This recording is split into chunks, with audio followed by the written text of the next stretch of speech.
ক্যালিফোর্নিয়ার দিকে তাকায় দেখেন, ক্যালিফোর্নিয়ার দিকে তাকায় দেখেন, লস অ্যাঞ্জেলেসে দাউ দাউ করে আগুনগুলা জ্বলছে, ঘর বাড়ি পুড়ে ছারখার হয়ে যাচ্ছে। নতুন করে আজকে বলি, টর্নেডোর সম্ভাবনা আছে, টর্নেডো হবে নতুন করে। দুনিয়ার ভিতরে আযাব শুরু হয়েছে। এমন দৃশ্য লস অ্যাঞ্জেলেসে আগে কোনোদিন দেখে নাই। আল্লাহ এমনি আযাব দেন না।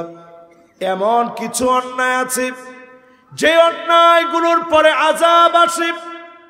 ইদা তুকিয়াল ফাইয়ুদানা, ইদা তুখিদাল ফাইয়ুদানা, রাষ্ট্রীয় সম্পদ, জনগণের সম্পদ লুণ্ঠন করে যেই সরকার খাবে, আল্লাহর কসম তাদের উপরে আযাব আসবে। ঠিক কিনা বলেন?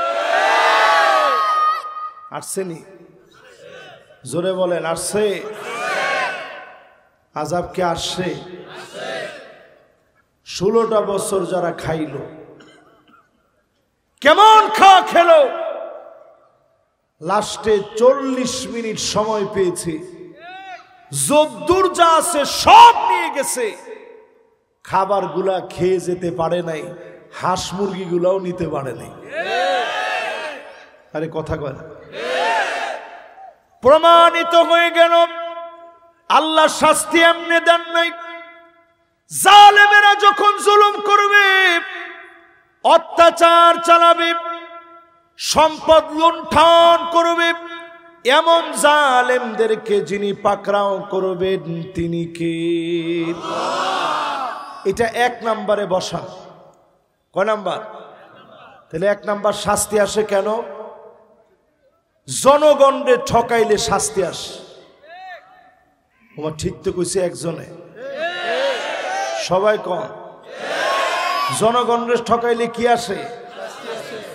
2 নম্বরে ওয়াল আমানাতু মাগনামা, আমানতের খেয়ানত করবে, দেদারসে আমানতের খেয়ানত হবে। সারা দুনিয়াতে হলেও বাংলাদেশের বুজুর্গরা মদিনা সনদ দিয়ে যারা রাষ্ট্র চালিয়েছে, একটা মুহূর্তের জন্য কোনো খেয়ানত তারা করে না। কি ঠিক? হুঁশ আছে আপনাদের? ঠিকটা কি? কোন ঠিক না? জোরে বলেন। ওয়াল আমানাতু মাগনামা, আমানতদারি থাকবে না। পুরো এলাকায় বলি 5 ওয়াক্ত নামাজ পড়ে, প্রথম কাতারে গিয়ে নামাজ পড়ে। আগের দিনে যেইভাবে টাকা রাখা যেত, বিশ্বাস করে নামাজীদের কাছে এখন টাকা রাখা যায় না। ঠিক একটু জোরে কয়েন। আল্লাহর হাবিব বলেন, ইল্লা আলা হুসালাতিম মিনান নাস, সমাজের ভিতরে অধিকাংশ লোক হবে খারাপ। এখন একটু তাকায় দেখেন, 100% মুসলমানের ভিতরে যদি তাকান, 95% মুসলমান শুধু দুনিয়া নিয়ে ব্যস্ত। ঠিক কিনা? শুধু দুনিয়া, শুধু দুনিয়া, শুধু দুনিয়া লাগবে, আখিরাতের দরকার নাই। এমন মুসলমান 100-র ভিতরে কয়জন? 5 জন লোক শুধু একটু আখিরাত বোঝার চেষ্টা করে। এবার 2 নাম্বার, যেই কারণে দুনিয়ার ভিতরে আযাব আসার কথা, এটাও আমাদের সমাজের ভিতরে পুরা চলে আসছে। ঠিক কিনা বলে? 3 নম্বরে আল্লাহর হাবিব বলেন, ওয়াযাকাতু মাগরামা, যাকাত মানুষ অভিশাপ মনে করে দিবে, মনে করবে টাকাগুলো চলে গেল।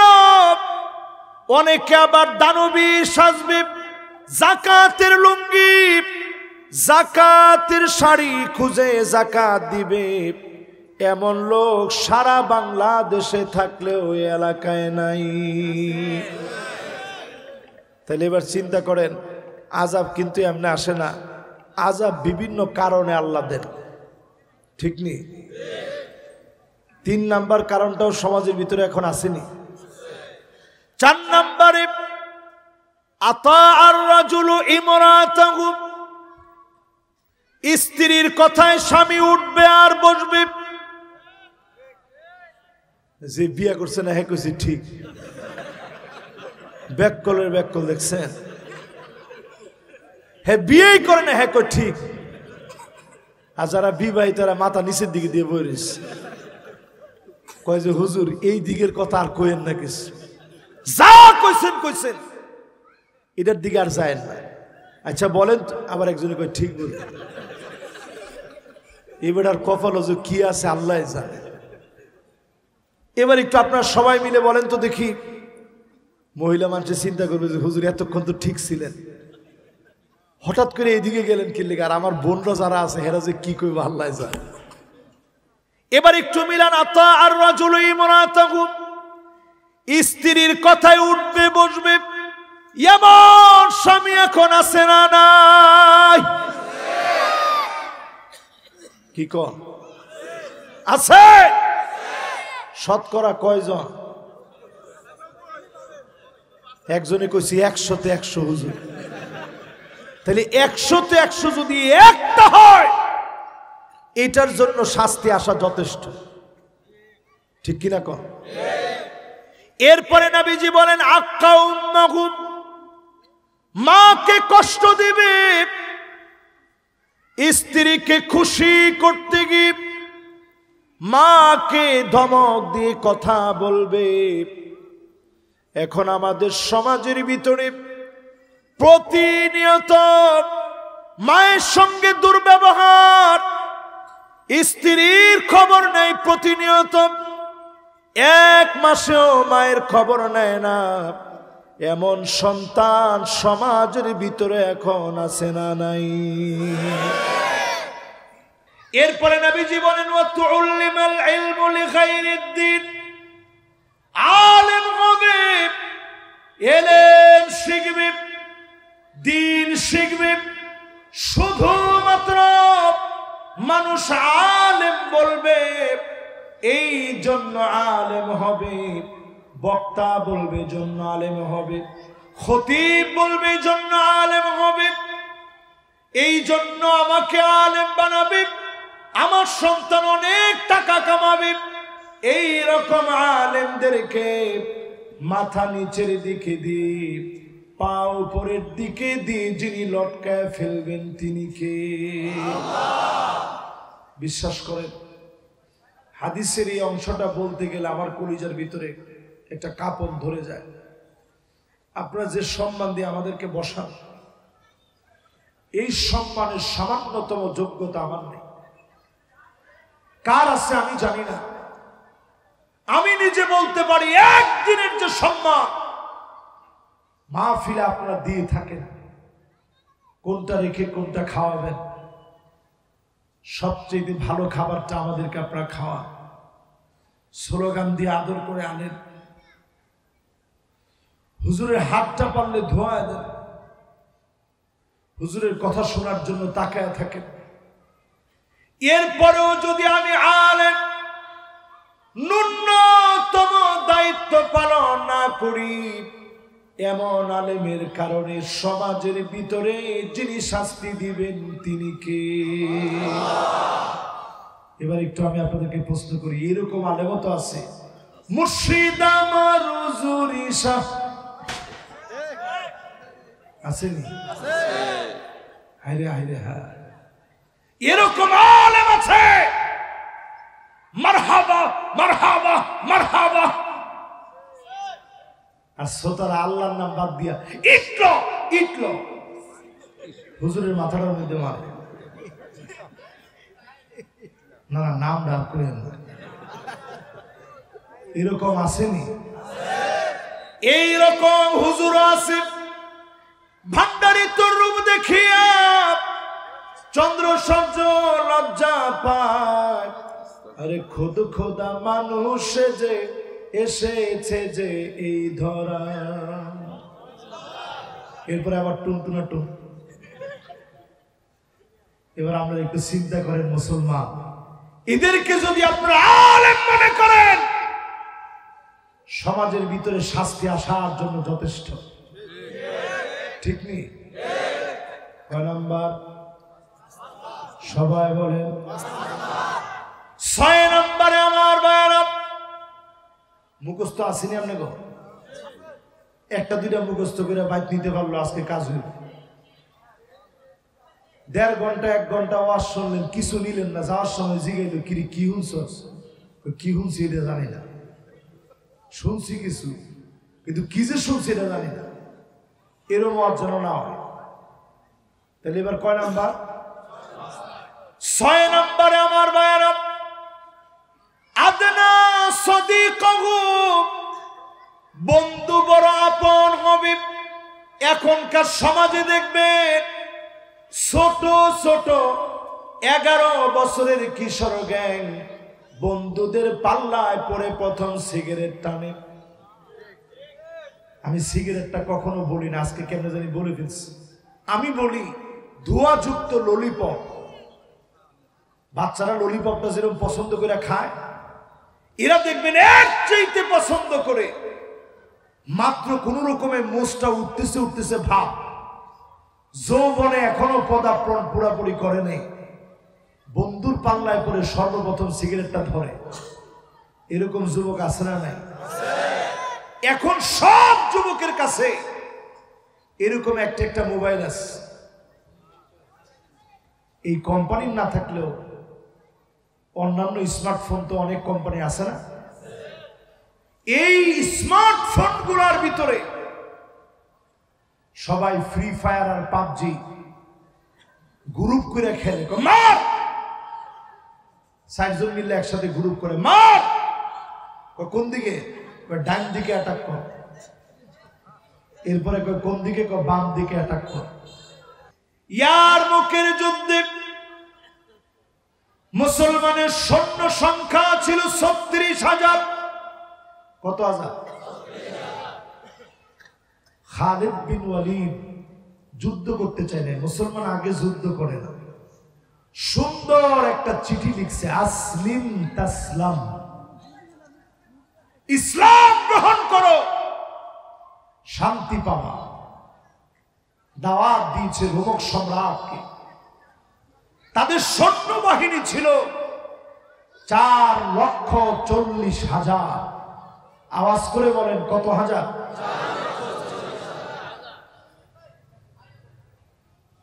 তাদের সৈন্য ছিল 4,40,000।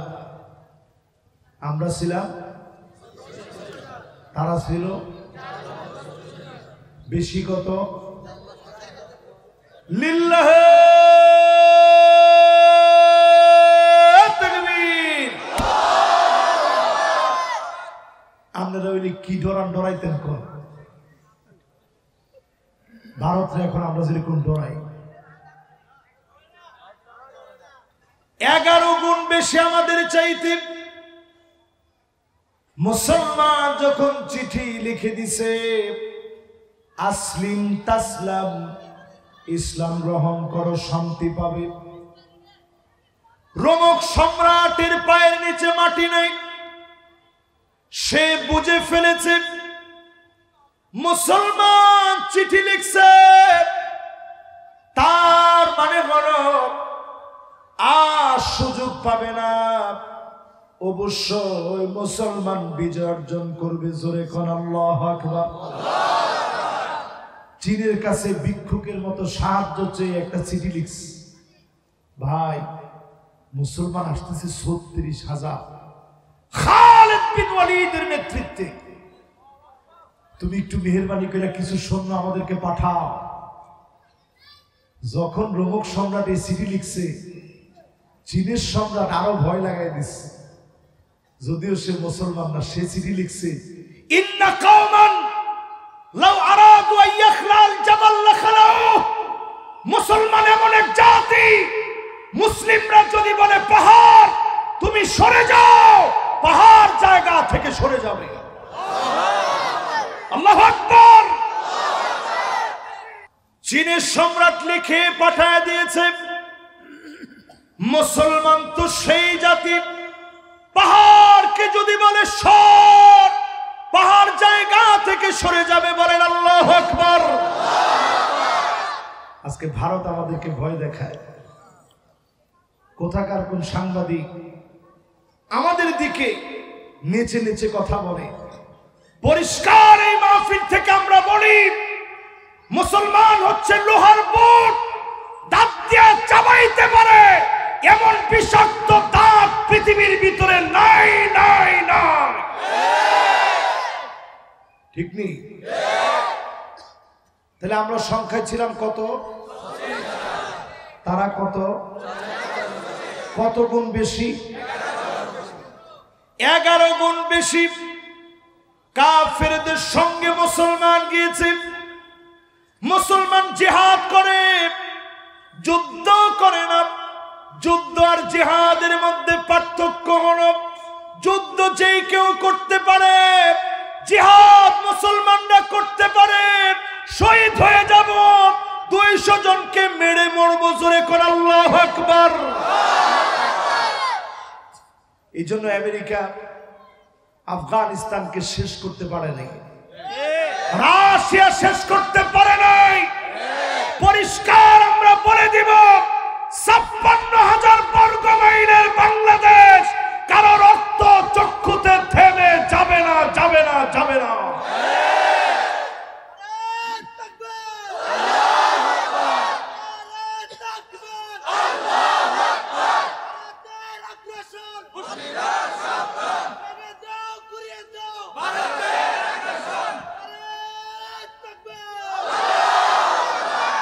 এটা কইলি অনেকের কলজার ভিতরে আর পানি থাকে না। এত ভয় পাওয়ার কিছু নেই। আমরা হাত্তা ইয়াসিলা দাম, নবীজি বলছে রক্তগুলা টাকনু পর্যন্ত পৌঁছায় যাবে, তারপরে মুসলমানের বিজয় হবে। জোরে করে আল্লাহু আকবার। আমনে যে কায়দায় দর থাম কোন, আমনে মুনাফিক, আমনের রক্ত জমিনে প্রবাহিত হবে, মুমিনরা সেদিন জিতে যাবে। ঠিক কিনা বলেন? কয় নম্বরে ছিলেন? মাশাআল্লাহ। কয়? 6 না 7? 6 শেষ, 7। আচ্ছা, যে 6টা বলছি, একটা লোক দাঁড়ায় বলেন তো, হুজুর আযাব আসার জন্য যে ক্রাইটেরিয়ার কথা আপনি বলছেন, এগুলা হুজুর, এইটা হুজুর আমাদের এলাকায় দেখি নাই। আছে? আল্লাহ শুধু দয়ায় আমাদেরকে আযাব দিচ্ছেন। এরপরে আল্লাহর হাবিব বলেন, আকসাবাহু আকসাবাহু, বাপকে সন্তান পর মনে করবে, দূরের মনে করবে। এখনকার সময়ে তাকায় দেখেন, বাপের সঙ্গে সন্তান মিশে না, বেশি দিন দূরে না। আমার আব্বার সঙ্গে বন্ধুত্বপূর্ণ সম্পর্ক এখনো আছে, কিন্তু কখনো বেয়াদবি করি নাই। আর এখনকার সন্তান চোখে চোখে তাকায়া বারবার বলে, তুমি আবার বুঝো কি? কি বুঝো তুমি? তুমি মোবাইল চালাইছো? এত কিছু বুঝি না, আমার আইফোন লাগবে, 16 Pro Max লাগবে। তুমি কয় টাকা কামাইছো? এমনও বাপ আমি দেখেছি। টাঙ্গাইলে মাহফিলে গেছি, বাপ পেয়েছে এমন, সন্তান বাপের এত অবাধ্যাচরণ করেছে, জোর করে হোন্ডা কিনেছে। হোন্ডা কিনে দেওয়া লাগবে, নাইলে আত্মহত্যা করব। জমি বিক্রি করে বাপ সন্তানকে হোন্ডা কিনে দিয়েছে, R15। আপনাকে আসেনি? কার কার? এখন একজন হাত উঠেছেন, হুজুর না, এইসব ফুলাপান আমরা না। এবার একটু চিন্তা করেন, বাপের কাছ থেকে জোর করে হুন্ডাটা কিনছে, বাপ বলতেছে হুজুর পরের দিন। আমি মনে কোনো কষ্ট নেই, কিন্তু আল্লাহর কি ফায়সালা, বন্ধুদেরকে নিয়ে আড্ডা দিতে গেছে, 1 কিলো যেতে পারে নাই, ওইখানে অ্যাক্সিডেন্ট করে মাথা থেকে ঘিলু বের হয়ে গেছে।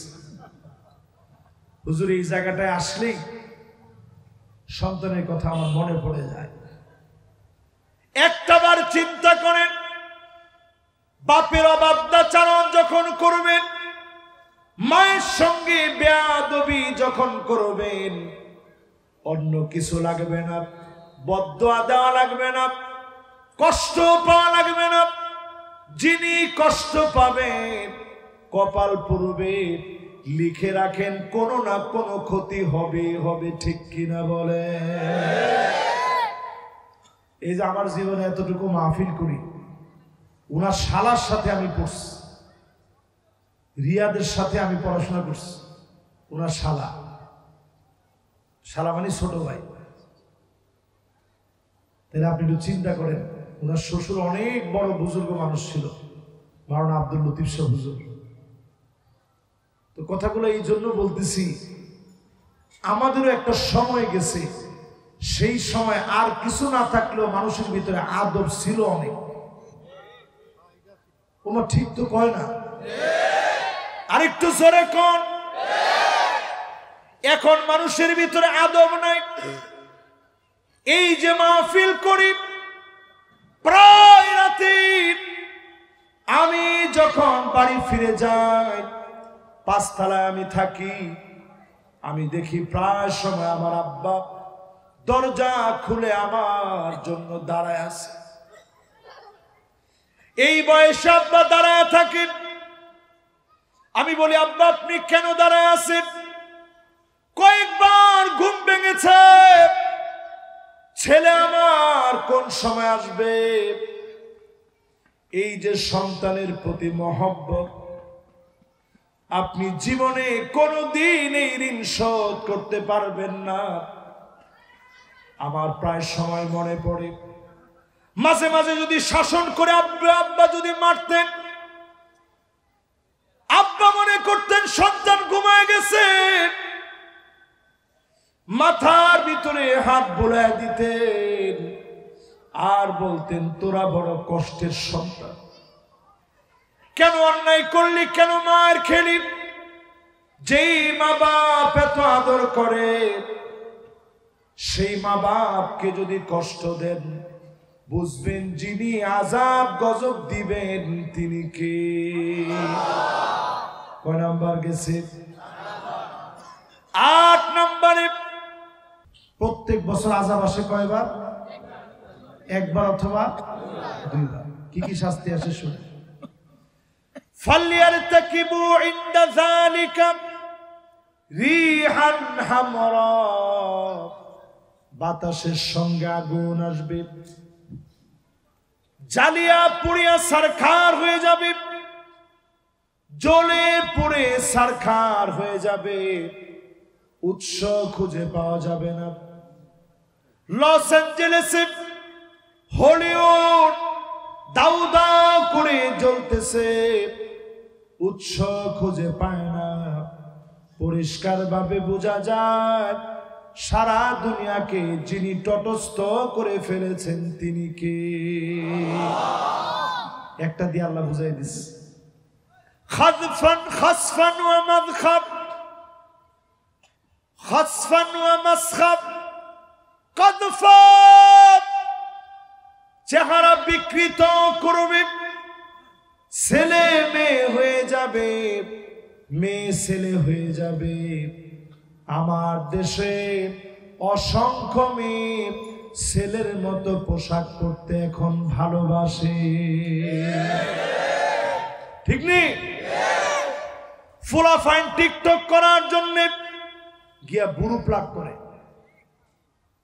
এখন ফুলাফান সবটি মাথা নিচের দিকে দিচ্ছে, হুজুর আর এই দিকে যায়নি না। আল্লাহর রাস্তে বাবারা তুমি করে কই, এই বুড়ো প্লাগ যারা করছো হারাম, হারাম এবং হারাম। ট্যাটু করা ছেলে পেলের সংখ্যা এখন কম না বেশি? খবরদার, আল্লাহর আযাব আসতেছে, কিন্তু আল্লাহর আযাব অপেক্ষায় আছে। এই দেশটার আল্লাহ বড় ভালোবাসে। করোনা ভাইরাসের মতো নতুন আরেকটা ভাইরাস আসতেছে। যদি বাঁচতে চান আজকে থেকে নিজের আর সময় নষ্ট না করে নামাজের দিকে চলে আসেন, ইমানদারি পরিবর্তন করেন, এমন ইমানের অধিকারী হন খালিসান মিন কলবিহি আও নাফসিহি, জীবন চলে যাবে ইমানের পথ থেকে এক চুল আমি নড়ব না। ঠিক আছে তো ইনশাআল্লাহ? আল্লাহ পাক আমাদের সবাইকে আজকের এই মুবারক আয়োজন থেকে কবুল আর মঞ্জুর করুক। সকলে পড়েন আমিন।